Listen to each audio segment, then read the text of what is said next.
So today we're here with Shane Bennett. He is one of our senior research analysts here at Barita, and we'll be getting into tariffs.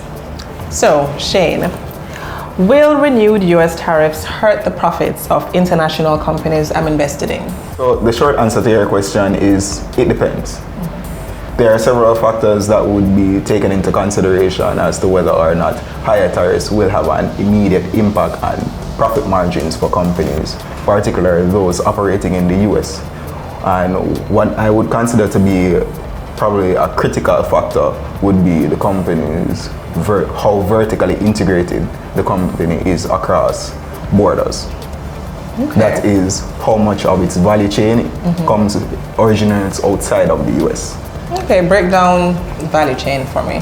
Now, when I speak about value chain, let's talk about the production process, where a company now imports its raw materials using the production process. Now, if those raw materials are taxed at a higher tariff rate, that now would have a knock-on effect on costs.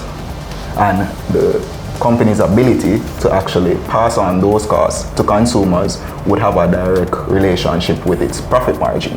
Could these tariffs cause inflation and lead to higher interest rates? And how would that affect my bond investments? It depends on the pass-through to the consumers, because that would show up in CPI, that is Consumer Price Index, right? Now, depending on the pace of inflation, we may see central banks like the Federal Reserve hiking rates, right?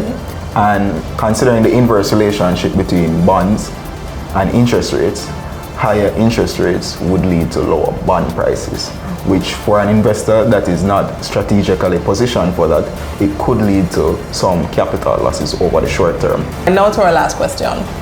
Will all this affect the value of the US dollar?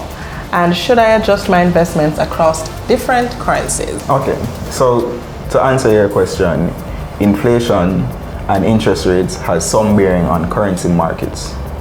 Now, in a situation where the Federal Reserve decides to raise rates, that could attract foreign capital from international investors, and that in of itself would lead to an appreciating US dollar against a basket of currencies.